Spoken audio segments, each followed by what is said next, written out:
آپ کے سوالات جو ہماری یوٹیوب کے چینل کی پوسٹ کے اوپر آئے تھے وہ ریٹن فارم میں میرے پاس آ چکے ہیں. اللہ کا نام لے کر شروع کرتے ہیں. رب اشرح لی صدری ویسر لی امری واحلل عقدۃ من لسانی یفقہوا قولی. آمین. علی بھائی، آپ کا مزار کدھر بنے گا؟ میں آیا کروں گا. آپ جی میرا مزار بننے سے پہلے میری زندگی میں میرے لیے دعا کریں.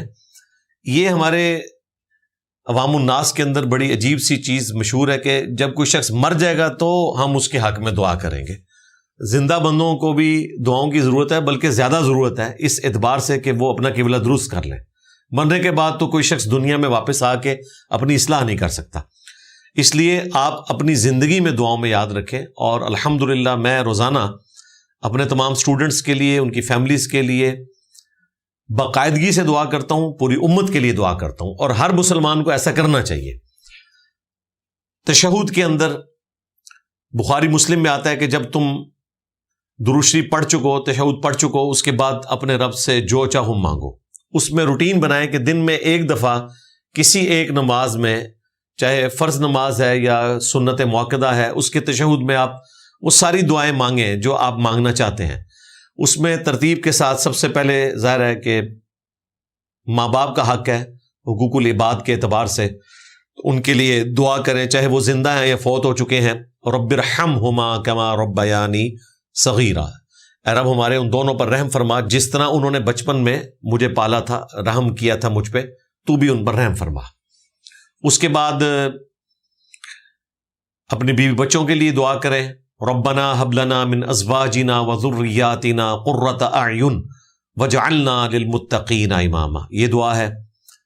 پھر جو جنازے کی نماز کی دعا ہے، اللہم اغفر لحینا ومیتنا وشاہدنا وغائبنا وصغیرنا وکبیرنا وذکرنا وانثانا، اللہم من احییتہ منا فاحیہ علی الاسلام ومن توفیتہ منا فتوفہ علی الایمان. یہ والی دعا مانگے. پھر جنرل دعا، اللہم ربنا آتنا فی الدنیا حسنہ وفی الآخرۃ حسنۃ وقنا عذاب النار. ربنا آتنا من لدنک رحمہ وہیئ لنا من امرنا رشدا. اللہم احسن عاقبتنا فی الامور کلہا وَأَجِرْنَا مِنْ خِزْيِ الدُّنْيَا وَعَذَابِ الْآخِرَةِ. یہ ساری دعائیں صبح شام کے جو اذکار ہیں وہ بھی آپ دعا کے طور پر پڑھ سکتے ہیں تشہد کے اندر. یہ ساری دعائیں مانگیں. باقی قبروں پہ جانے کا مقصد یہ نہیں ہے کہ آپ نے جا کے کوئی ایسا نفع ان کو پہنچا دینا ہے جو آپ گھر بیٹھے ہوئے پہنچا نہیں سکتے. ایسی کوئی بات نہیں ہے. گھر بیٹھ کے بھی آپ جب مردوں کے حق میں دعا کریں گے ان کو نفع پہنچے گا. قبروں پہ جو جایا جاتا ہے وہ مردوں کے لیے نہیں، اپنے لیے جایا جاتا ہے، اس اعتبار سے کہ تاکہ آخرت کی یاد آئے. صحیح مسلم میں حدیث ہے، قبروں پہ جاؤ تاکہ تمہیں موت اپنی یاد آ جائے. یہ موت کو یاد دلانے والی چیز ہے. ابن ماجہ میں الفاظ ہیں، اس کے صحت میں کلام ہے، اس میں ہے دنیا سے بے رغبتی اور آخرت کی یاد دلاتی ہیں. فٹ ان بیٹھتی ہے یہ بات صحیح مسلم کی حدیث میں. ہاں، اس اعتبار سے مردے کے لیے جانا ہے جب آپ جا کر وہاں سلامتی کی دعا اس کے لیے کر دیتے ہیں، جو صحیح مسلم میں رپورٹ ہوئی، السلام علیکم اہل الدیار من المؤمنین والمسلمین وَإِنَّا إِن شَاءَ اللَّهُ بِكُمْ لَلَاحِقُونَ نَسْأَلُ اللَّهَ لَنَا وَلَكُمُ الْعَافِيَةَ. تو یہ دعا آپ گھر بیٹھ کے بھی مردے کے حق میں مختلف الفاظ میں کر سکتے ہیں. قبرستان جا کے دعا ایک الگ سے تعلیم کی گئی، اور اس میں بھی کیا ہے، تم پر سلامتی ہو اے مومنین اور مسلمین جو یہاں پر دفن ہو، اور ہم بھی عنقریب مر کر تمہارے پاس آنے والے ہیں. ہم اللہ تعالیٰ کے حضور اپنے لیے تمہارے لیے عافیت کا سوال کرتے ہیں. تو یہ آپ گھر بیٹھ کے بھی دعا کر سکتے ہیں کسی مردے کے حق میں، خواہ وہ زندہ ہے یا مر چکا ہے. تو کسی کے لیے دعا کرنا، اس کا مرنا ضروری نہیں ہے جس کے لیے آپ دعا کر رہے ہیں، زندگی میں بھی آپ اس کے لیے دعا کر سکتے ہیں. باقی مزار تو انہی لوگوں کے بنتے ہیں جو اپنی زندگی میں مزاروں کے حامی ہوتے ہیں، الا یہ کہ حکمران زبردستی کسی کا مزار بنوا دیں، جس طرح امام مسلم کا بھی مزار بنا ہوا ہے.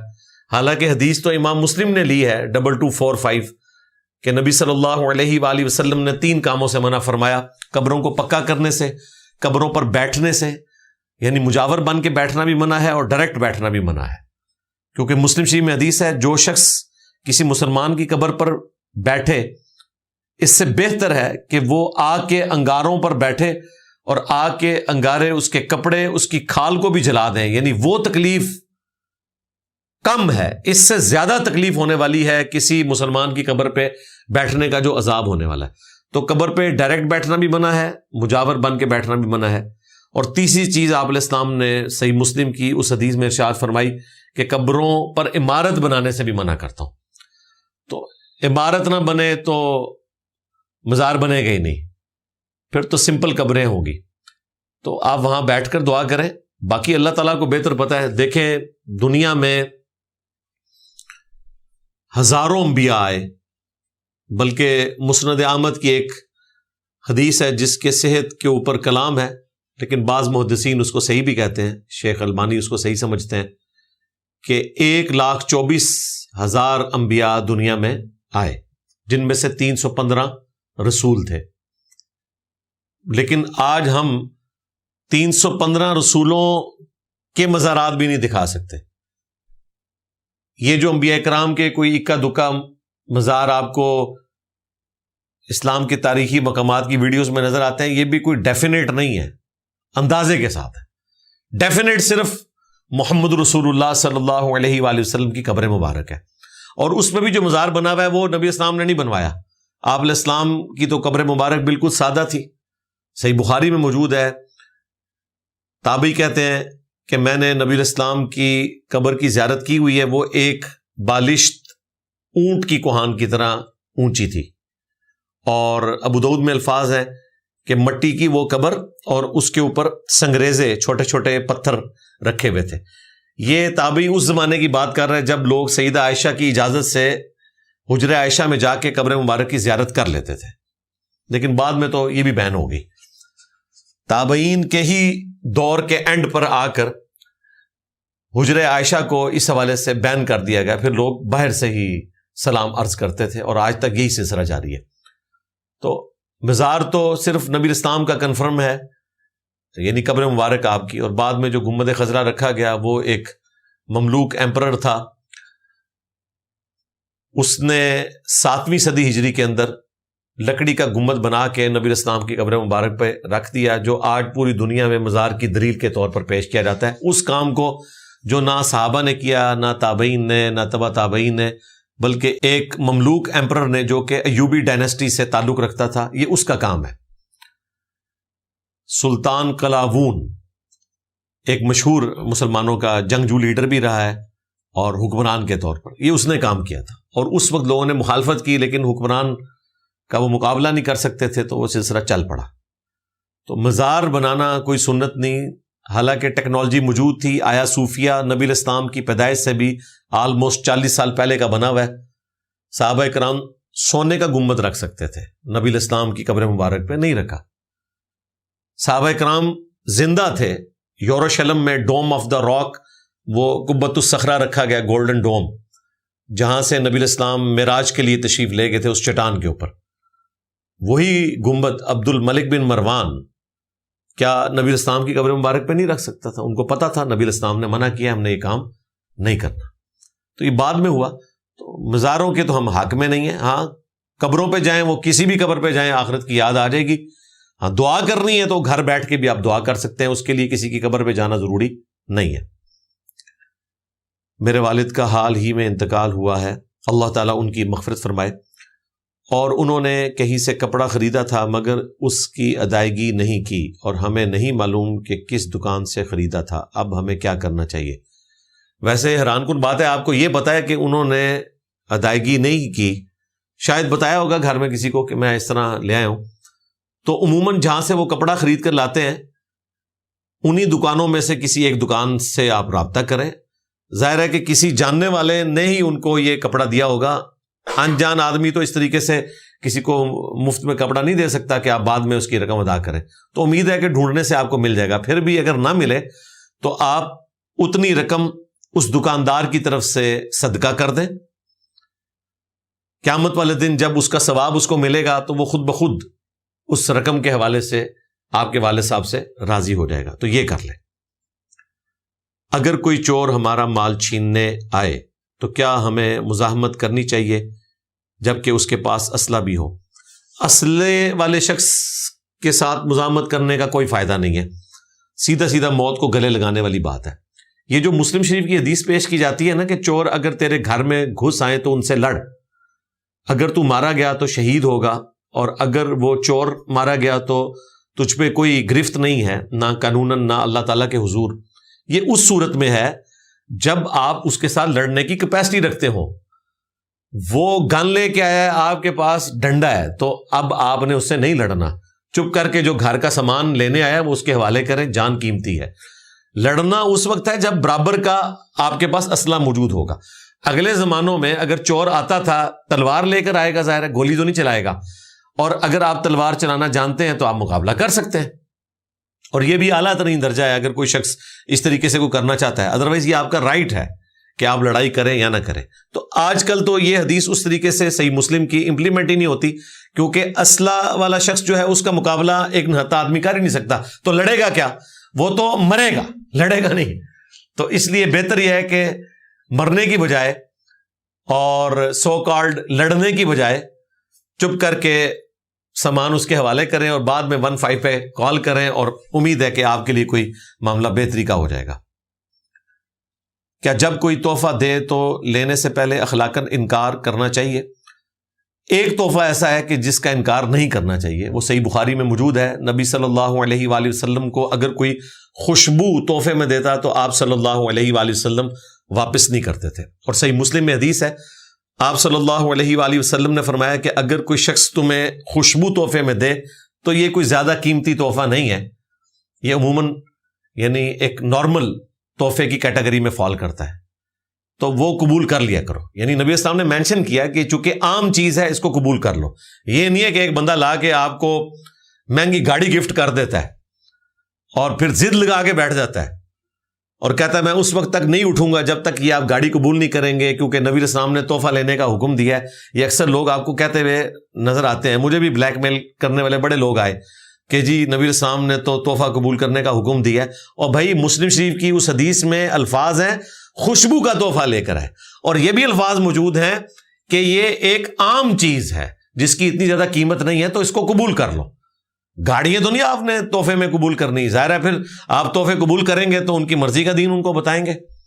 یہ میں اس لیے بتا رہا ہوں کہ حاجی عبدالوہاب صاحب فوت ہو گئے رائے ونڈ والے، ان کے پاس بڑے والی گاڑی تھی، تو ہم نے پوچھا یار اتنی بڑی گاڑی انہوں نے کیسے خرید لی ہے؟ آپ تو بتاتے ہیں وہ تو فقر کی زندگی گزار رہے ہیں. وہ کہتے ہیں ایک چاہنے والا لے آیا تھا اور اس نے کہا تھا میں یہیں پہ اس کو آگ لگا دوں گا، یا تو آپ یہ تحفہ قبول کریں سنت کے مطابق یا میں اسے آگ لگا دوں گا. تو انہوں نے مجبوراً گاڑی لے لی. اندازہ کریں، یعنی جسٹیفیکیشن آپ ذرا سنیں. اس طریقے سے آپ تحفے لینا شروع کر دیں تو اس کا تو اینڈ کوئی نہیں ہوگا. باقی یہ ہے کہ آپ صلی اللہ علیہ وآلہ وسلم نے فرمایا کہ تحفہ دے کر جو واپس لیتا ہے وہ اس کتے کی مانند ہے جو اپنی کہہ کر کے چاٹ لے. یہ صحیح بخاری میں حدیث موجود ہے، اور جامع ترمذی میں اس کے ساتھ آگے الفاظ بھی موجود ہیں. آپ علیہ السلام نے فرمایا کہ والد اپنی اولاد کو تحفہ دے کر واپس لے سکتا ہے، اس کی ایکسیپشن ہے. اس کے سوا جو بھی تحفہ دے کر واپس لے تو گویا وہ اس کتے کی مانند ہے جو اپنی کہہ کو چاٹتا ہے. تو تحفہ آپ لیں لیکن زیادہ مہنگا نہ ہو، ضرور لیں. رہا یہ معاملہ کہ جی پہلے انکار کرنا چاہیے، خوشبو ہے تو آپ لے لیں، زیادہ مہنگی نہ ہو. اس کے علاوہ کوئی مہنگا تحفہ دیتا ہے تو پہلے بھی انکار کرنا ہے اور آخری وقت تک انکار ہی کرنا ہے، چاہے وہ کچھ بھی کرے. اس کو کہ یہ تحفہ آپ ہمیں نہ دیں، الا یہ کہ آپ کہ والد صاحب آپ کو کوئی گفٹ کر دیتے ہیں، آپ کا کوئی بھائی آپ کو گفٹ کر دیتا ہے جس کو اس سے کوئی فرق نہیں پڑتا، وہ آپ ضرور لے لیں. کیا جادو کسی کی روزی پر ہو سکتا ہے یا شادی میں بندش کروا سکتا ہے؟ نہیں کروا سکتا جی، نہ روزی میں کوئی بندش اس طرح کی ہو سکتی ہے نہ شادی میں ہو سکتی ہے. پاکستان میں جتنے ہڈ حرام قسم کے نوجوان ہیں انہوں نے اپنی روزگار کی بندش یا روزگار نہ ہونے کی وجہ سے رشتہ نہ ملنے کی بندش کو جادو کے اوپر ڈال دیا ہوا ہے. تو یہ بندش آپ نے خود اپنے اوپر کی ہوئی ہے، باقی تقدیر کے معاملات تو اللہ کو بہتر پتہ ہے. ظاہر ہے کہ استطاعت ہوگی تو آپ نکاح کریں گے، اگر آپ کے پاس استطاعت نہیں ہے تو آپ نکاح تو نہیں کر سکتے، یہ تو ایک نیچرل چیز ہے۔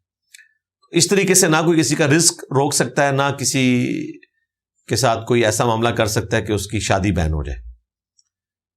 کیا گیس کمپریسر استعمال کر سکتے ہیں؟ حالانکہ حکومت نے منع کیا ہے۔ حکومت نے منع کیا ہے تو بالکل نہ کرے۔ حکومت منع نہ بھی کرے تب بھی گیس کمپریسر کے ذریعے جب آپ پورے محلے کی گیس کھینچ لیتے ہیں اپنے پاس، اور باقی لوگ گیس سے جو ہیں گیس سے محروم ہو جاتے ہیں، تو حقوق العباد کا معاملہ بھی بن جاتا ہے۔ اس لیے بہتر یہ ہے کہ کمپریسر نہ لگائیں، آپ LPG کا سلنڈر خرید لیں۔ کیا غیر مسلموں کے ملک میں ان کے مطابق زندگی گزارنی چاہیے؟ ان کے مطابق سے مراد کیا ہے؟ مطلب ان کی جو غلط ایکٹیویٹیز ہیں ان کے مطابق، یا رولز اور ریگولیشنز؟ ظاہر ہے وہ تو آپ نے فالو کرنے ہیں، ٹریفک قوانین کی بھی آپ نے پابندی کرنی ہے، اسی طریقے سے باقی جو وہاں پر آپ نے ٹیکس وغیرہ ادا کرنے ہیں وہ تو آپ نے کرنے ہیں۔ رہی کوئی ایسی ایکٹیویٹی جو خلاف شرع ہو اور وہ آپ کو مجبوراً کرنی پڑ رہی ہے، تو پھر آپ وہ ملک چھوڑ کر کسی ایسے ملک میں آئیں جہاں آپ کو کوئی اس قسم کی ایکٹیویٹی نہ کرنی پڑے۔ رولز خواہ اسلامک کنٹریز کے ہوں یا غیر اسلامک کنٹریز کے، وہ آپ نے فالو کرنے ہیں۔ مثلا تجارت کرنے کے لیے کوئی شخص سمگلنگ کا سہارا لیتا ہے تو یہ ایک غیر قانونی چیز ہے، شرعاً بھی غیر قانونی ہے، اور پاکستان کے قانون میں بھی، باقی ملکوں کے قانون میں بھی یہ چیز غلط ہے۔ اس میں حقوق العباد کا معاملہ بھی ہو جاتا ہے، حق تلفی ہو جاتی ہے۔ ایک بندہ ٹیکس پے کر کے ایک چیز خرید کے لا رہا ہے، جب وہ بیچنے جائے گا تو ظاہر ہے اس کا پروفٹ کا مارجن تو بہت کم رہ جائے گا، کیونکہ ٹیکس چور یا کسٹم چوری کرنے والے لوگ جب اپنی چیز مارکیٹ میں لے کے آئیں گے وہ اتنی سستی داموں دے رہے ہوں گے کہ اس کا مقابلہ وہ رزق حلال کمانے والا تو کر ہی نہیں سکتا۔ ہو سکتا ہے جس پہ آپ بیچ رہے ہیں اتنی اس کو خرید پڑ رہی ہو، تو وہ نفع کیا کمائے گا؟ تو یہ آپ نے چیز دیکھنی ہے اس میں۔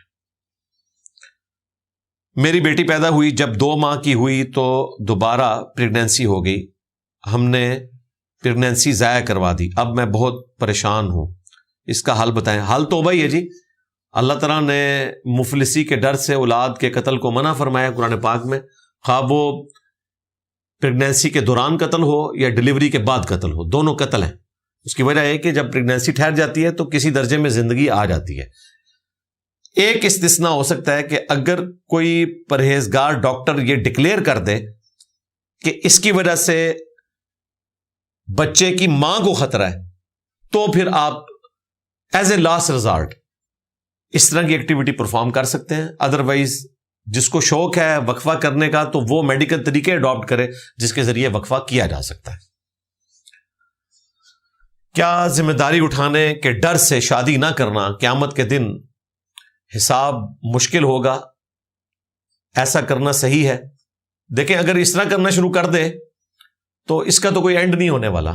یہ تو آپ کا امتحان ہے، آپ امتحان گاہ سے ہی اٹھ کر بھاگنا چاہتے ہیں تو اس کا اینڈ کوئی نہیں ہے۔ اگر ایسا ہی ہوا ہوتا تو آپ بھی دنیا میں تشریف نہ لائے ہوتے۔ اگر آپ کے ماں باپ شادی سے پہلے یہ طے کر لیتے کہ آخرت میں جواب دہی ہے، تو آپ کا دنیا میں آنا اس بات کا ثبوت ہے کہ یہ خلاف شرع بھی ہے اور خلاف عقل بھی ہے، جو اللہ تعالیٰ نے انسان کو بیسک انسٹنکٹ دی ہے، جس کی وجہ سے ہم یہ سمجھتے ہیں کہ اللہ تعالیٰ نے نو انسانی کے چلنے کا جو ذریعہ ایک خاندان کو بنایا ہے، اگر اس کو فالو نہ کیا جاتا تو آج دنیا میں انسان آباد ہی نہ ہوتے، سارے ماری جاتے۔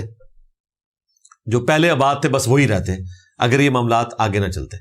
تو اس ڈر سے شادی نہ کرنا کہ آخرت میں پکڑ ہوگی، اس کی بنیاد کے اوپر ایک سنت سے محروم رہنا اور اپنے آپ کو آزمائش میں ڈالنا، یہ بالکل غلط ہے۔ میت کو غسل دینے کے بعد چارپائی پر سورہ یاسین، سورہ ملک یا کلموں کا ورد کیا جاتا ہے، کیا اس کی کوئی شرعی حیثیت ہے؟ کوئی شرعی حیثیت نہیں ہے۔ اصالہ ثواب کے 10 طریقے آپ دیکھ لیں میری ویڈیو، اس میں میت کی طرف سے صدقہ اور خیرات کیا جائے، اس کے لیے دعائے مغفرت کی جائے، اس کی قبر پہ جا کے دعا کی جائے، یہ وہ ساری چیزیں ہیں جو قرآن و سنت سے ثابت ہیں۔ باقی اس قسم کی ایکٹیویٹیز پرفارم کرنا یہ کوئی ثابت نہیں ہے۔ میں CA کی تعلیم شروع کر رہا ہوں، اس میں ٹرانزیکشنز لکھتے ہوئے سود کی ریڈنگ لکھنا گناہ تو نہیں؟ ظاہر ہے یہ تعلیم کے طور پر ہے، اس طرح کی ایکٹیویٹی کرنے کو ہم گناہ کی کیٹیگری میں فال نہیں کرتے جب تک کہ آپ لوگوں کو سودی قرضوں کے اوپر ابھارنا نہ شروع کرتے. اسی طریقے سے سی اے کی تعلیم جن لوگوں نے حاصل کی ہے اور وہ آڈیٹر کے طور پر کسی کمپنی میں جاتے ہیں اور اس کے ذریعے اپنے رزق کا بندوبست کر رہے ہیں تو وہ بالکل جائز ہے، کیونکہ وہ حساب و کتاب کر رہے ہیں، نہ یہ کہ وہ لوگوں کو سود کے اوپر ابھار رہے ہیں. ڈائریکٹلی وہ اس میں انوالو نہیں ہے. کیا عمرہ کرنے کے بعد بغیر احرام کھولے جدہ آ کر بال کٹوا سکتے ہیں؟ جی، اس دوران پھر آپ نے احرام کی پابندیوں کا خیال رکھنا ہے، یہ ذہن میں رکھیے گا. اور یہ مشکل ہوگا جب تک کہ آپ خود اس کو یاد نہ رکھیں، کیونکہ آپ بے فکر ہو کے گاڑی میں بیٹھے ہوئے ہوں گے اور عین ممکن ہے کہ آپ شرعی حدود کو کراس کرتے ہیں. اس لیے بہتر یہ ہے کہ اس میں سے آپ نے نکالنا کیا ہے، کتنی دیر لگتی ہے بال کٹوانے میں. وہاں تو آپ کو ایسے لوگ بھی مل جائیں گے کہ جو پیسے نہ ہونے کی صورت میں مفت میں آپ کا حلق کر دیں گے، ایسے لوگ بھی مل جائیں گے. بہرحال اگر آپ گھر آ کے کرنا چاہتے ہیں تب بھی درست ہے. زکوٰۃ سونے کے نصاب پر ہوگی یا چاندی کے نصاب پہ؟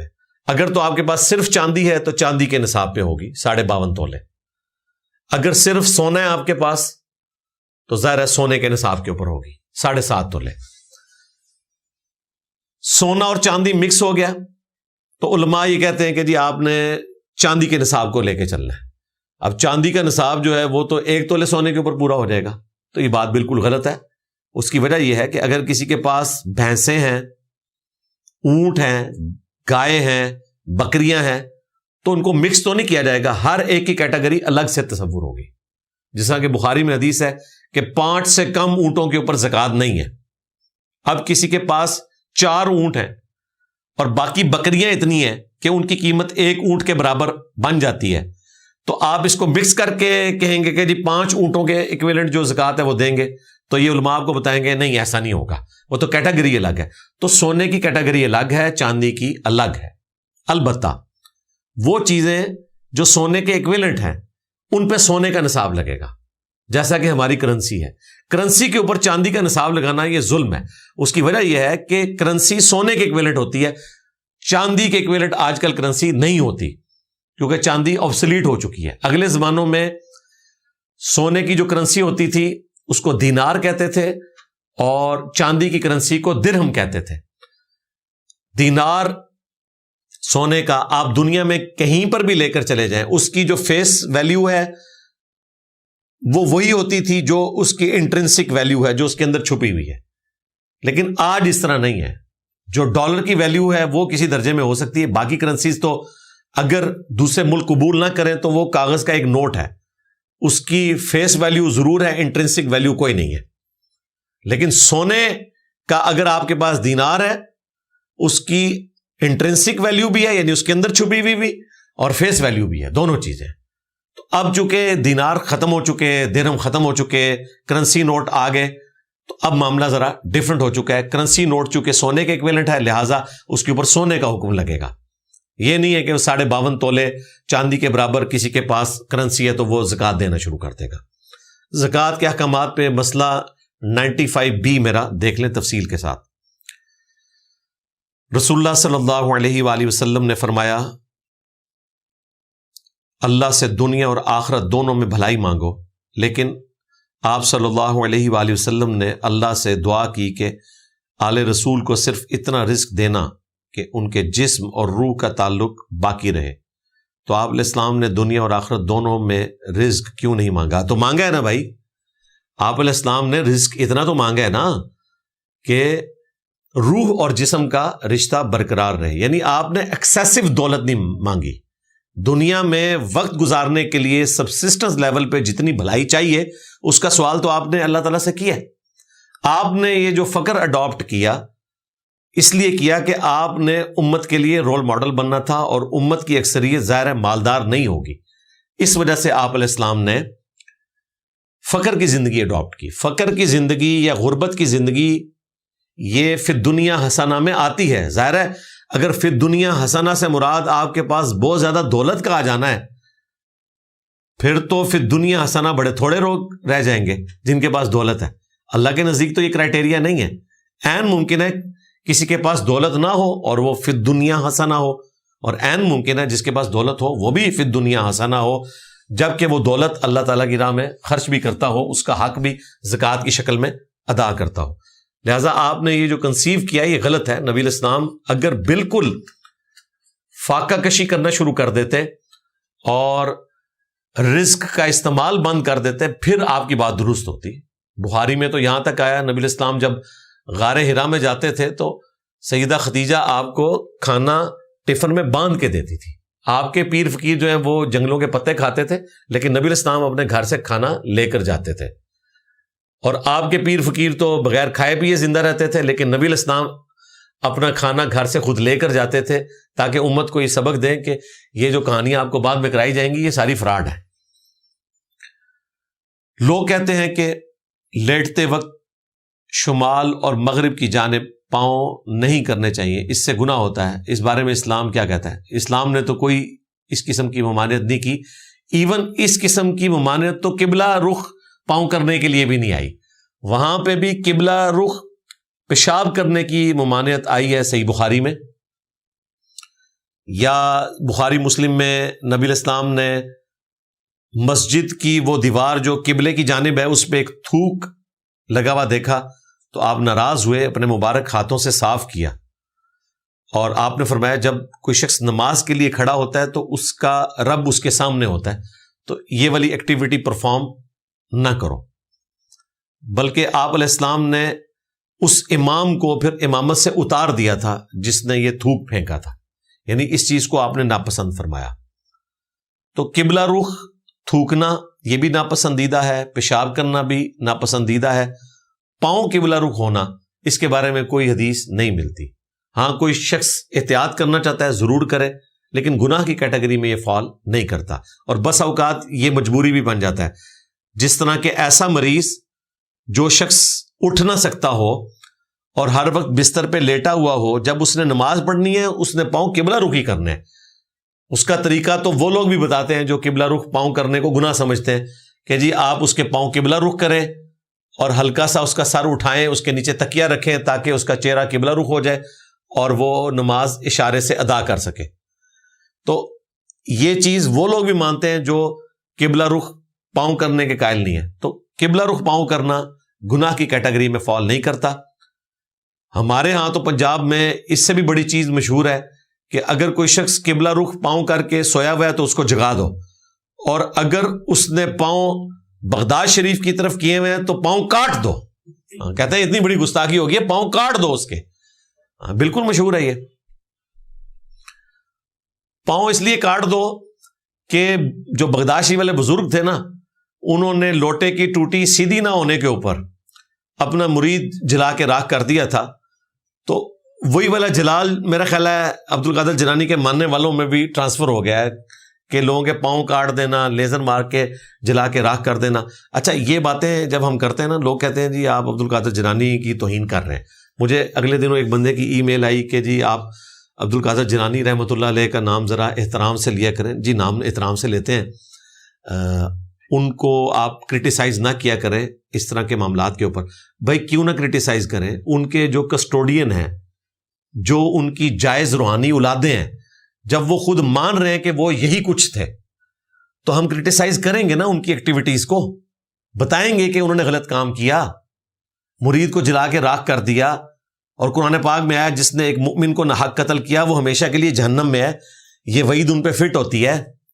موسیٰ علیہ السلام سے غلطی سے بندہ مر گیا تھا، مارا نہیں تھا لیزر مار کے، لڑائی چھڑوائی تھی، مکہ مارا تھا، اور مکہ قتل کرنے کا انسٹرومنٹ نہیں ہے، پھر بھی بندہ مر گیا تو قرآن پاک میں آیا موسیٰ علیہ السلام نے اس عمل کو شیطان کی طرف منسوب کیا، اللہ سے معافی مانگی، اللہ نے معاف کر دیا۔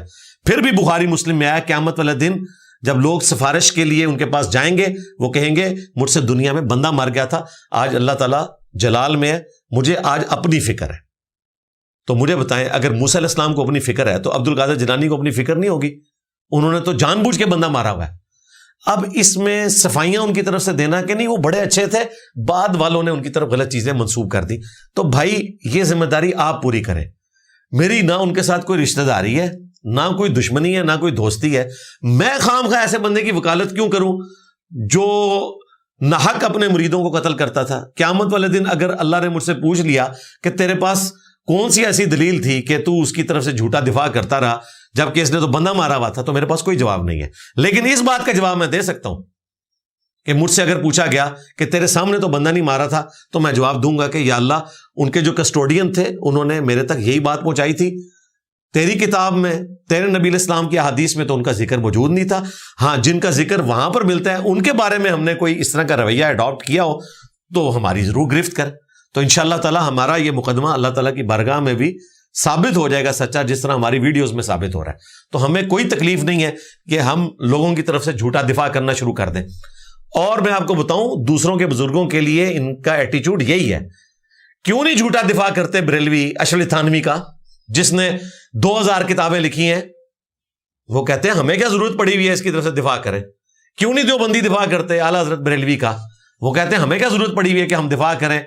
ہم کہتے ہیں جی انہوں نے یہ خدمات کی اسلام کے لیے، قادیانیت کے خلاف آواز اٹھائی، اسی طریقے سے آپ کے بزرگوں کی گستاخیاں ہائی لائٹ کی جن کی وجہ سے آپ منہ چھپاتے پھرتے ہیں.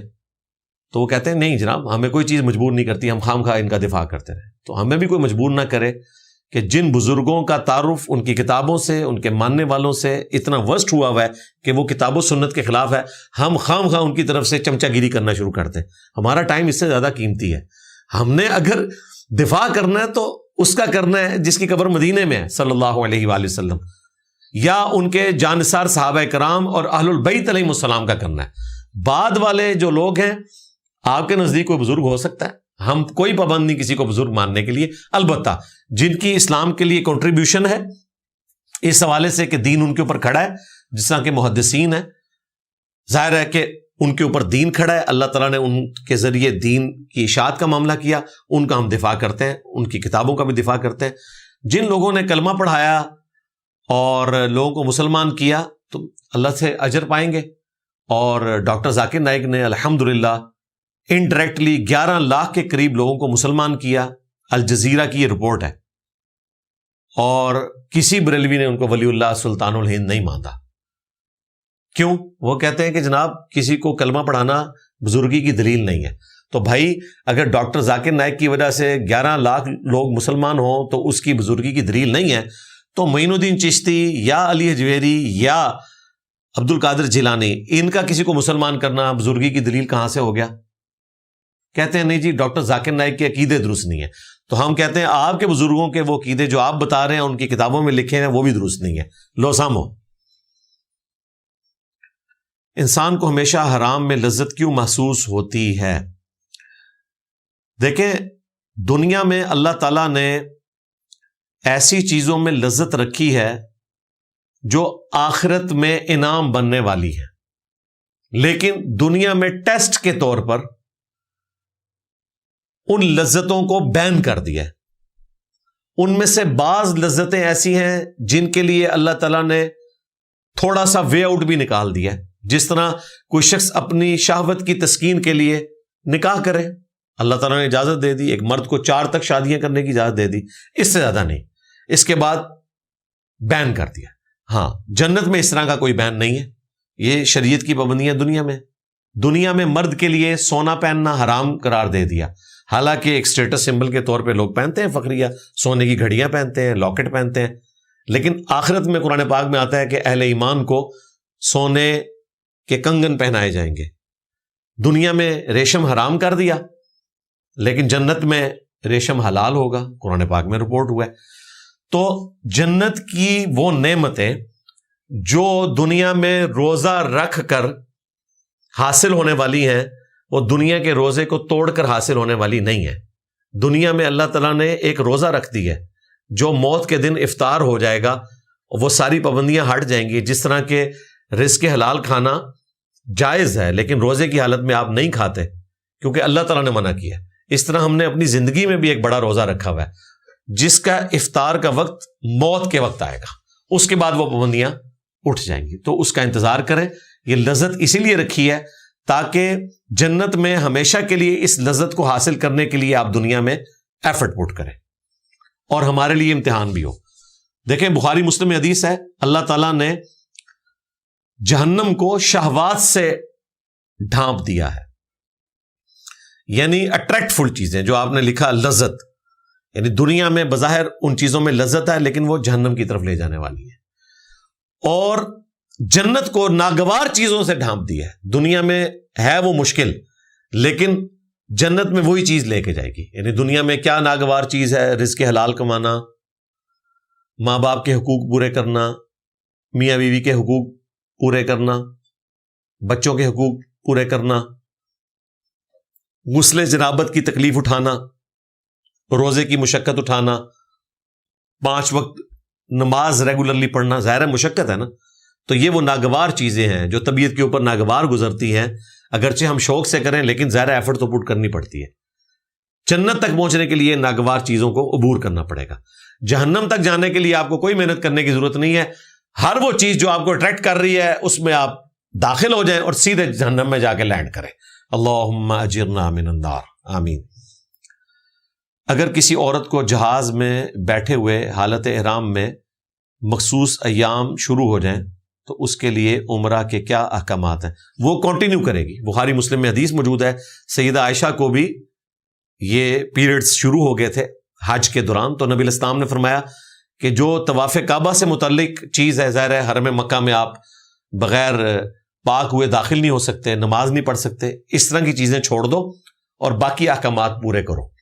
تو پھر جب وہ پاک ہوئی تو پھر انہوں نے طواف کعبہ بھی کیا اور باقی ایکٹیویٹیز پرفارم کی، لیکن جو ایکٹیویٹیز طہارت سے ریلیٹڈ نہیں تھی وہ آپ نے ساتھ ساتھ کر لی. تو طہارت والی جو چیزیں ہیں آج کی ڈیٹ میں ظاہر ہے صفا مروہ کی جو صحیح ہے وہ بھی حرم میں اس اعتبار سے مسجد کا حصہ بن چکی ہے. تو آج کل تو آپ صحیح بھی وہ نہیں کر سکتے، ظاہر ہے مسجد کا حصہ وہ بن چکی ہے. آپ نے دیکھا وہاں پہ باقاعدہ لائننگ ہوئی ہوئی ہے، لہٰذا اس کیٹیگری میں آج کی ڈیٹ میں وہ چیز بھی فال کرے گی. ہاں پہلے آپ کہہ سکتے تھے جب بازار میں صحیح کی جاتی تھی مسجد سے ہٹ کے وہ ایک حصہ بنا ہوا تھا، اس میں بھی خیر دو رائے ہیں. بعض لوگ اس صحیح کو طواف کی پابندیوں کے ساتھ نقل کرتے ہیں، بعض کہتے ہیں نہیں اس پہ کوئی پابندی نہیں ہے. میرا موقف ان کے ساتھ ہے جو پابندی نہیں مانتے. اس کی وجہ یہ ہے کہ طواف کعبہ کے لیے وضو ہونا شرط ہے جبکہ صحیح کے لیے وضو ہونا شرط نہیں ہے. بہرحال یہ ٹیکنیکل بحثیں ہیں. آپ کے لیے مختصر یہ ہے کہ آپ نے طواف کعبہ نہیں کرنا، اور آج کی ڈیٹ میں چونکہ مسجد کا حصہ بن چکا ہے صحیح والا پورشن وہ بھی نہیں کرنا، باقی چیزیں آپ نے کرنی ہے. اب عمرے میں تو مین چیزیں ہی یہ ہوتی ہیں. حج میں تو آپ نے جمرات کو کنکریاں مارنا یہ ایک ایکٹیویٹی ہے، قربانی کرنا ایک ایکٹیویٹی ہے، اس طرح کی باقی ساری ایکٹیویٹیز ہو سکتی ہیں، ان میں ترتیب کے بارے میں بھی ٹالرنس موجود ہے. لیکن عمرے کے کیس میں تو صرف یہ ہے نا. تو آپ کے ساتھ اگر ایسا معاملہ جہاز میں ہو گیا تو اپنے 7 دن پورے کریں. ان 7 دنوں میں آپ نے احرام کی پابندیاں پوری کرنی ہیں، یعنی ناخن نہیں کاٹنے، بال نہیں کاٹنے، اور مسجد میں بھی نہیں جانا، نماز بھی نہیں پڑھنی. تسلی سے ہوٹل میں بیٹھے، جب آپ کا وہ ٹائم پورا ہو جائے تو پھر آپ جا کے طواف کعبہ کریں، اس کے بعد صحیح کریں. اور اس سے اگلی بات کہ مردوں کی ذمہ داری ہے کہ وہ عمرے کی ڈیٹس اس اعتبار سے لے کر چلیں کہ ان کی عورتوں کو اس طرح کے مخصوص ایام کا معاملہ نہ ہو. اور اگر یہ چیز آپ کے کنٹرول میں نہیں ہے تو ایسی ادویات بھی اویلیبل ہیں جن کی وجہ سے وقتی طور پر پیریڈز رک جاتے ہیں. تو وہ ادویات اگر استعمال کر لی جائیں تو پیریڈز کو ڈیلے کیا جا سکتا ہے. شروع ہو گئے تو پھر تو دوائی کھانے کا فائدہ نہیں ہے، یعنی شروع ہونے سے پہلے اس کو ڈیلے کروا لیا جائے تاکہ عمرہ کرنے کے بعد آسانی ہو. لوگ مزارات پر بابوں کے لیے چادریں چڑھاتے ہیں، کیا بابا جی کے لیے کمبل اور رضائی بھی لے جا سکتے ہیں؟ یہ بابا جی کو سردی سے دور کرنے کے لیے چادریں نہیں چڑھائی جاتی ہیں. بیسیکلی یہ ان کو پروٹوکول دیتے ہیں اس اعتبار سے کہ یہ عزت افزائی ہے. جس طرح کہ صحیح مسلم میں حدیث ہے کہ تکبر میری چادر ہے، جو میری چادر کو کھینچے گا میں اسے ضرور آگ میں داخل کروں گا. یعنی یہ مثال کے طور پر ہے. اگلے زمانوں میں جو بادشاہ ہوتے تھے یا قوم کے سردار ہوتے تھے تو انہوں نے باقاعدہ کندھے کے اوپر چادر رکھی ہوئی ہوتی تھی. پٹکا ہمارے پنجاب کے کلچر میں بولا جاتا ہے. تو یہ عزت کی علامت ہے.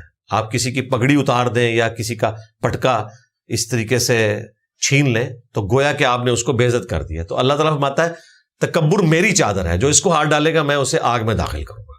یہ بڑا خطرناک معاملہ ہے. تو اسی کی وجہ سے مزاروں کے اوپر یہ چادر چڑھاتے ہیں کہ یہ ایک پروٹوکول دینا ہے، اور ان چادروں کا کاروبار بڑا عجیب ہے. وہ چادریں چڑھتی ہیں، کچھ عرصہ بعد وہی بلکہ اسی دن ہی مجاور جو ہیں وہ چادریں اتارتے ہیں اور ان کو لا کے صحیح طریقے سے طے کر کے اگلے زائرین کے لیے بیچنے کے لیے رکھ لیتے ہیں. تو پیسے کس کی جیب میں جاتے ہیں؟ ان لوگوں کی جیب میں چلے جاتے ہیں جو مجاور وہاں پہ بیٹھے ہوئے ہوتے ہیں. تو یہ کاروبار ہے. میں جسمانی اور ذہنی طور پر بیمار ہوں، ہر طرح کی دوائی آزما چکی ہوں، کچھ بھی مناسب کام نہیں، اب بس مرنا چاہتی ہوں، برائے کرم مجھے کوئی مشورہ دیتے ہیں. مشورہ یہی ہے کہ مرنے کی کوشش نہ کریں. زندگی اللہ تعالیٰ کی طرف سے نعمت ہے. اگر آپ کو واقعتاً پتہ ہے کہ آپ جسمانی اور ذہنی طور پر بیمار ہیں تو یہ تو اس بات کا ثبوت ہے کہ آپ کا ذہن کام کرتا ہے. ہاں کوئی تکلیف ہے، بعض اوقات سر درد کا معاملہ ہوتا ہے، کسی کے ساتھ کنٹینیوس اٹیچ ہوتا ہے، یا کوئی اور دنیاوی طور پر دکھ اٹیچ ہوتا ہے، تو ظاہر ہے یہی انسان کا امتحان ہے. خودکشی کرنے کی بہرحال اجازت نہیں ہے. البتہ آپ اس طریقے سے دعا مانگ سکتی ہیں کہ اگر میری زندگی میں کوئی خیر باقی نہیں تو اللہ تعالیٰ مجھے اپنے پاس بلا لے. اس طریقے سے اگر کوئی دعا مانگے تو یہ جائز ہے. ناروے جیسے ممالک میں نماز کے اوقات پتہ نہیں چلتے تو کیا کریں؟ سورج صرف کچھ وقت کے لیے نکلتا ہے. وہاں پہ بھی گھڑیاں بنی ہوئی ہیں، آپ نے گھڑیوں کو فالو کرنا ہے. اسی طریقے سے جہاں پر 6 مہینے کا دن 6 مہینے کی رات آتی ہے وہاں پر بھی آپ نے کلاک کو فالو کرنا ہے. اس کے مطابق نماز کے شیڈیول ہوں گے. اگرچہ سورج سامنے ہو، عشاء کی نماز آپ نے پھر بھی پڑھنی ہے. یہ عموماً جو ہم ٹائمنگ کو سورج کے ساتھ جوڑتے ہیں یہ ان علاقوں کے لیے جہاں پر اسی طریقے سے معاملات چل رہے ہیں. جو ایکسٹرا آرڈنری چیزیں ہیں اس میں آپ نے وقت کو شمار کر لینا ہے. اس کے ثبوت میں وہ حدیث ہے صحیح مسلم کی کہ جب دجال آئے گا تو پہلا دن 1 سال کے برابر ہوگا، دوسرا دن 1 مہینے کے برابر ہوگا، تیسرا دن 1 ہفتے کے برابر ہوگا، اور پھر نارمل دن شروع ہو جائیں گے. تو صحابہ کرام نے کہا کہ اگر ہم یہ زمانہ پائیں، صحیح مسلم میں یہ الفاظ موجود ہیں، تو ہم نمازوں کا کیا کریں گے؟ تو آپ نے فرمایا کہ تم ان کو اس اعتبار سے شمار کر لینا، یعنی نمازوں کی گنتی کو پورا کرنا ہے لیکن اس کے لیے شمار کر لینا. اس زمانے میں تو ظاہر ہے ایک مشکل کام تھا. آج ہم کلاکس کی برکت سے اس طرح کا سارا معاملہ کر سکتے ہیں، اور ان علاقوں کے اندر باقاعدہ گھڑیوں کے ساتھ نوکریوں کی ٹائمنگز جڑی ہوئی ہیں، اسکولوں کی ٹائمنگز جڑی ہوئی ہیں. یہ سارے معاملات اسی طریقے سے چل رہے ہیں. تو آپ نے کلاک کو فالو کرنا ہے. اگر کسی نے خدا کے نام پر کسی کو پیسے دیے اور بعد میں وہی پیسے اس سے مانگ لے تو کیا وہ گناہگار ہوگا؟ یعنی کسی کو ادھار دے کر واپس لیے وہ تو آپ کا رائٹ ہے. اگر آپ اس کو اللہ کے لیے دے چکے ہیں تو اب آپ واپس نہیں مانگیں گے. ویسے بھی دے چکے ہیں تو واپس نہیں مانگیں گے. بخاری میں حدیث ہے کہ اگر کوئی شخص کسی کو کوئی گفٹ دے کر واپس لیتا ہے تو وہ اس کتے کی مانند ہے جو کہہ کر کے چاٹ لیتا ہے. اور جامع ترمذی میں آگے الفاظ ہیں سوائے والد کے کہ وہ اپنی اولاد کو دے کر واپس لے سکتا ہے. وہ ایک استثناء موجود ہے. تو اس طرح کا عمل کرنا نبی اسلام نے اس کو ناپسند فرمایا. مجھے چھوٹے پیشاب والا بیگ لگا ہوا ہے، کیا میں اس کو مسجد میں لے کے جا سکتا ہوں؟ میرا کڈنی کا مسئلہ ہے. جی پردے میں لے کے جائیں نا، کرتے کے اندر ہو تو بالکل درست ہے. سب کے سامنے تو لٹکا کے نہیں لے کے جائیں گے نا آپ، ظاہر ہے لوگ تو پھر اعتراض کریں گے. اندر ہے اگر آپ کے تو بالکل لے کے جا سکتے ہیں. یہ کوئی نڈس والا معاملہ نہیں ہوگا، ورنہ تو آپ کی نماز بھی درست نہ ہوتی. آپ کے ساتھ شرعی عذر لگا ہوا ہے تو یہ درست ہے. میں نے کل رات ایک خواب دیکھا. میں نے علی بھائی کو دیکھا اور ان کے ساتھ ایک شخص کھڑا تھا، یا اللہ خیر، جو نور سے بھرا ہوا تھا، چمک رہا تھا. میں نے اس کا چہرہ نہیں دیکھا مگر وہ سفید کرتے پر مکمل نور تھا. میں اس خواب کا نتیجہ نہیں نکال سکتا. برائے کرم اس خواب کے بارے میں ویڈیو میں وضاحت دے دیں. جی وضاحت یہی ہے کہ اللہ ہی بہتر جانتا ہے. ہاں اگر یہ باپا جانی کو آپ نے دیکھا ہوتا اور ان کے پیچھے کوئی نورانی بزرگ کھڑے ہوتے تو پھر تو ان کے ماننے والے اس کے ساتھ ضرب تقسیمیں لگا دیتے. ہمارے اندر اتنی جرت نہیں ہے. واللہ عالم آپ نے کیا دیکھا جی. استاد جی میں پنجاب پولیس میں بطور کمپیوٹر آپریٹر کام کرتا ہوں. تھانہ کے SHO جھوٹی FIRs درج کرواتے ہیں. ایسوں پہ اللہ کی لعنت، اللہ کے فرشتوں کی لعنت، تمام لعنت کرنے والوں کی لعنت جب تک توبہ نہ کریں.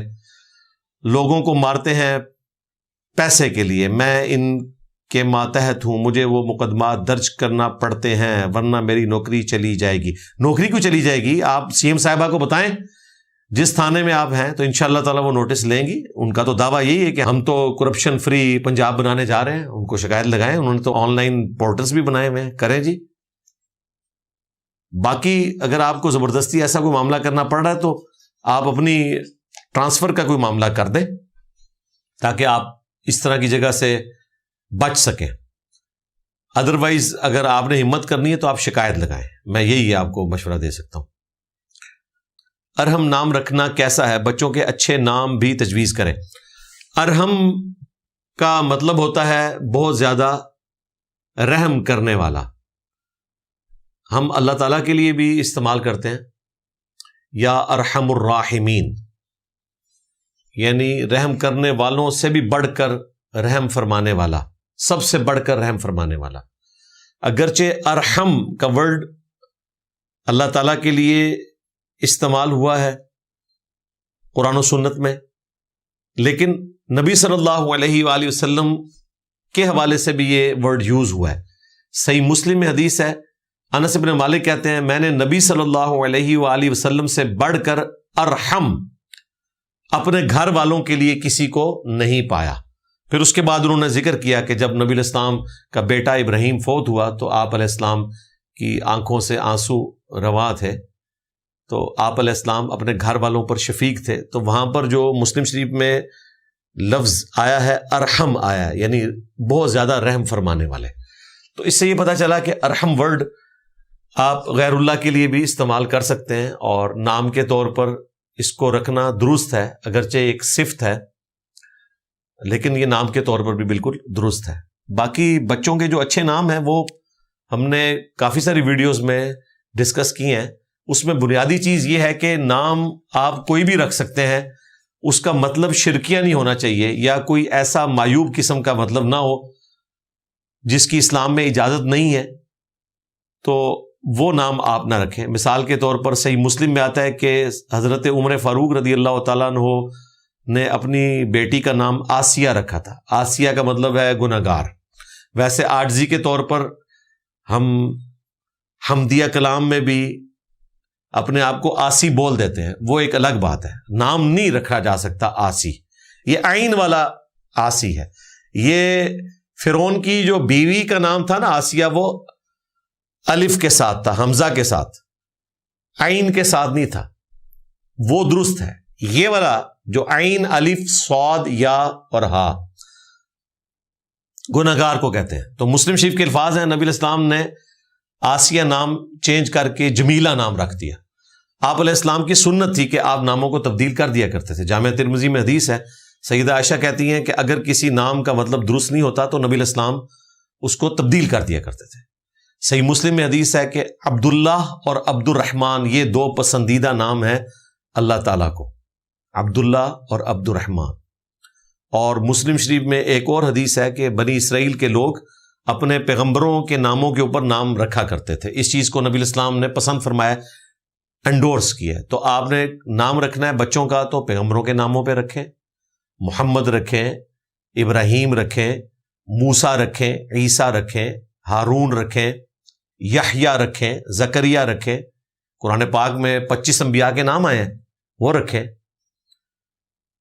البتہ ناموں کا اثر کسی بندے پر پڑ جاتا ہے, اس کی کوئی اصل موجود اس حوالے سے نہیں ہے, کیونکہ ہم نے امت میں دو بدبخت ترین لوگوں کے نام ایسے دیکھے ہیں جو دو بہترین نام ہیں, عبداللہ اور عبد الرحمن, جو مسلم شریف میں حدیث ہے. رئیس المنافقین کا نام کیا تھا؟ عبداللہ بن ابی, بہترین نام, لیکن نبی علیہ السلام کو سب سے زیادہ تکلیفیں اس سے اٹھانی پڑی. اور مولا علی کے قاتل کا نام کیا تھا؟ عبد الرحمن ابن ملجم, عبد الرحمن نام تھا, اور اس کا عمل دیکھ لیں کیا تھا. تو ناموں کی وجہ سے کسی پہ اثر نہیں پڑتا جب تک کہ کوئی شخص اپنی اصلاح خود کرنے کی کوشش نہ کرے. محمد نام رکھیں, بہت پیارا نام ہے. آپ دیکھ لیں نبی صلی اللہ علیہ وآلہ وسلم کے جو 4 ٹاپ کے ساتھی ہیں, ان میں سے 2 سیدنا ابو بکر اور سیدنا علی, انہوں نے اپنے بیٹوں کے نام محمد رکھے. حضرت ابو بکر نے اپنے بیٹے کا نام رکھا محمد بن ابی بکر, اور سیدنا علی نے اپنے بیٹے کا نام رکھا محمد بن حنفیہ. حنفیہ ماں کی طرف منسوب تھے، نام محمد ہی تھا. بلکہ ابو داؤد میں حدیث ہے، محمد بن حنفیہ کہتے ہیں کہ میرے والد علی ابن ابی طالب نے نبی علیہ السلام سے پوچھا کہ میں آپ کے نام پر نام رکھ لوں، یعنی احتراماً انہوں نے اس چیز کی اجازت مانگی تو آپ علیہ السلام نے اجازت دی. یہاں پر ہمارے معاشرے میں اگر صرف محمد نام رکھا جائے تو اسے معیوب سمجھا جاتا ہے، اور لوگ اسے گستاخی سمجھتے ہیں کہ اگر کسی کو آپ محمد کہہ کے پکاریں. حالانکہ عرب کے کلچر میں تو جس کا نام نہ پتا ہو اسے محمد کہہ کے پکارتے ہیں. وہ ویسے بھی زیادہ چانسز ہیں کہ اس کے نام میں محمد آتا ہو. پچھلے دنوں یو کے میں جو اسٹیٹسٹکس سامنے آئی ہے اس میں سب سے زیادہ جن لوگوں کا نام ہے وہ محمد ہے. پوری دنیا میں سب سے زیادہ نام محمد ہے. لیکن مسلمانوں کے ہاں 2-3 نام جوڑ دیے جاتے ہیں تاکہ احترام تھوڑا قائم رہے. نام محمد رکھ دیا جائے، پکارنے کے لیے ایک ساتھ چھوٹا نام اٹیچ کر دیا جائے، جس طرح کہ میرا نام بھی محمد ہے، ساتھ پکارنے کے لیے علی ہے. باہر کے ملکوں میں اگر آپ جائیں عرب ملکوں کے اندر تو وہ یہ سمجھیں گے کہ محمد علی کا مطلب ہے محمد بن علی، وہ یہ سمجھتے ہیں. حالانکہ ایسا ہو بھی سکتا ہے، ایسا نہیں بھی ہو سکتا. اب میرے والد صاحب کا نام تو علی نہیں ہے، لیکن بعض اوقات جس طرح میں نے اپنے بچوں کے نام رکھے ہیں سعد علی، احمد علی، تو اگر اس کو کوئی کہتا ہے احمد بن علی تو بالکل درست ہو جائے گا. لیکن عین ممکن ہے بعض اوقات صرف پکارنے کے لیے ساتھ ایک نام اٹیچ کر دیا جائے. تو اس لیے بہتر یہی ہے کہ آپ اپنے ملک کے کلچر کو فالو کریں. باقی نام اسلامک یا غیر اسلامک نہیں ہوتے ہیں جب تک کہ ان کے مطلب میں کوئی فرق نہ پڑ جائے. اب یہ دیکھ لیں مہاتیر محمد، اب مہاتیر تو کوئی ایسا نام نہیں ہے جو آپ کو قرآن و سنت میں ملے، محمد ساتھ اٹیچ ہوا ہے. تو کلچر نام رکھے جا سکتے ہیں.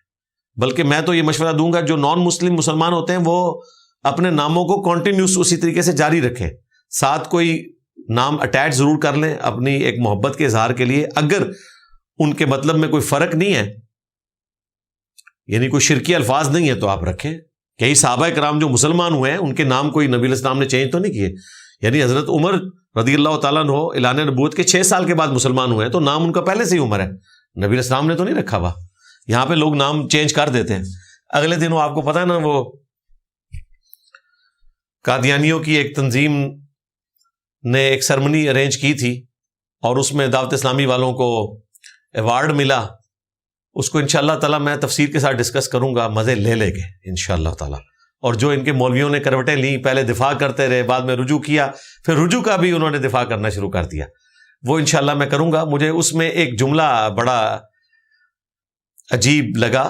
مجھے تو عجیب نہیں لگا، یعنی آپ کو عجیب لگے گا، لیکن مجھے بڑا مزہ آیا کہ وہ جو بندہ ایوارڈ لے رہا تھا نا، اس کا نام ہے فضیل، جبکہ اوریجنل نام اس کے ماں باپ نے جو رکھا وہ اس کو پسند نہیں آیا، وہ نام تھا فیصل. تو جو مولوی اس کے حق میں ویڈیو بنا رہے تھے نا، تو وہ اس کی طرف سے دفاع کر رہے تھے کہ ہمارے جو باپا جانی ہے نا، اگر کسی شخص کا نام بد مذہب کے نام پر ہونا تو اس کو خود سے چینج کر دیتے ہیں. اس لیے انہوں نے فیصل کا نام فضیل رکھ دیا. فضیل ایک صوفی بابا جی تھے 2 صدی ہجری کے اندر، فضیل بن ایاز.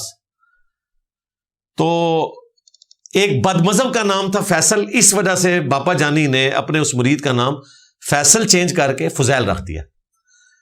اب وہ مولانا صاحب عوام کو یہ نہیں بتا رہے کہ وہ فیصل نام کا بد مذہب کون ہے.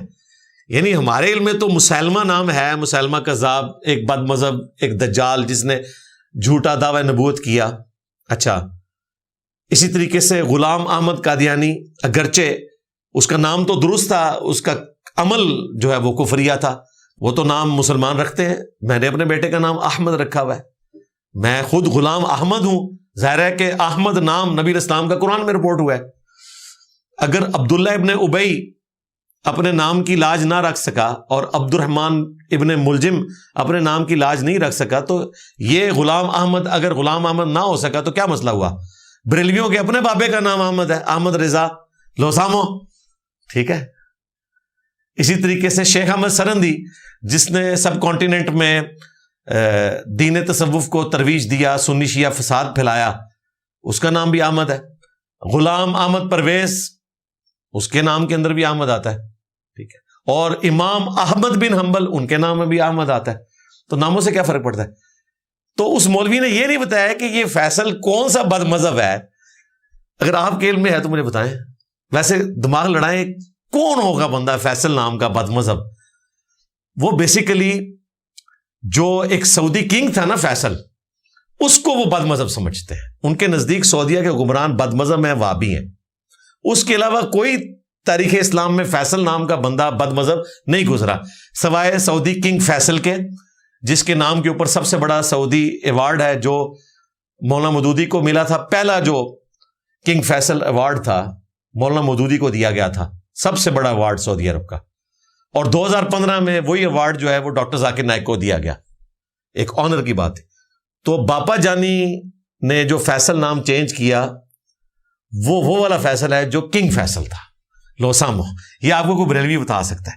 تو اس طرح کی معرفت کی چیزیں دماغ میں آ جاتی ہیں تو ساتھ ساتھ میں بیان کر دیتا ہوں. ناموں کا ذکر ہو رہا تھا, ارحم نام, تو ارحم نام رکھنا بالکل درست ہے. باقی صحابہ کرام کے ناموں پر نام رکھیں, خلفائے راشدین کے ناموں پر رکھیں, سیدنا ابو بکر, سیدنا عمر, عثمان, علی, طلحہ, زبیر, عبد الرحمن بن عوف, یہ سارے عشرۃ مبشرہ. سعد, اب میں نے اپنے بیٹے کا نام سعد رکھا 3 اصحاب کی نسبت کی وجہ سے. سعد ابن ابی وقاص, نبی الاسلام کے ماموں, فاتح ایران. سعد ابن معاذ, جن کی موت پر اللہ تعالیٰ کا عرش بھی ہل گیا تھا, جو اوس کے سردار تھے. اور تیسرے سعد بن عبادہ جو خزرج کے سردار تھے, جو اصحاب صفا کا خرچہ اٹھایا کرتے تھے, ان کو کھانا کھلایا کرتے تھے. تو نبی الاسلام کے 3 اصحاب کے نام سعد ہیں. تو اس طرح کا آپ کوئی نام رکھیں. عمار ابن یاسر کے نام کے اوپر نام رکھیں, سلمان فارسی کے اوپر رکھیں. حضرت سلمان فارسی جو نبی الاسلام کے صحابی ہیں, ان کا نام ہے سلمان, اور جو پروفٹ ہیں ان کا نام ہے سلیمان, جو قرآن میں آیا انہو من سلیمان و انہو بسم اللہ الرحمن الرحیم. وہ ہے سلیمان, اور جو صحابی ہیں وہ ہے سلمان. اسی طریقے سے بچیوں کے ناموں میں مریم واحد نام ہے جو قرآن میں رپورٹ ہوا, بیسٹ نام ہے. اس کے بعد ختیجہ, عائشہ, زینب, حفصہ.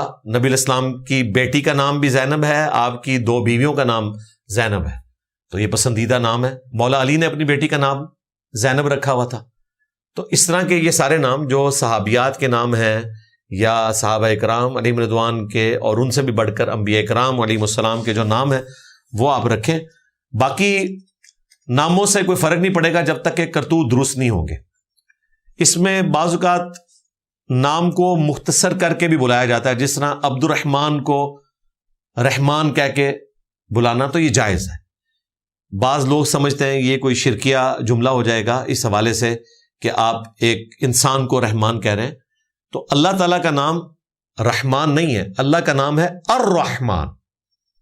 جس طرح مدینہ شہر کو کہتے ہیں, المدینہ وہ مدینۃ المنورہ ہے, دی سٹی. خاص کر دیں گے تو وہ پھر ایک خاص چیز کی طرف نسبت ہو جائے گی. اللہ تعالیٰ کا نام ہے الرحمن الرحیم, اور مخلوق رحمان اور رحیم ہو سکتی ہے. جس طرح کہ نبی الاسلام کا نام قرآن پاک میں آیا بالمؤمنین رؤوف الرحیم, رؤوف بھی ہیں رحیم بھی ہیں. الرحیم نہیں ہے, الرحیم صرف اللہ ہے, رحیم جو ہے وہ نبی الاسلام ہے. ارحم الراحمین, اللہ تعالیٰ کے لیے ورڈ ہم استعمال کرتے ہیں ارحم. میں نے مسلم شریف سے بتایا نبی الاسلام کے لیے انس ابن مالک نے ارحم کا ورڈ یوز کیا کہ آپ صلی اللہ علیہ وآلہ وسلم اپنے گھر والوں کے لیے سب سے بڑھ کر رحم فرمانے والے تھے. ارحم کا ورڈ استعمال ہوا.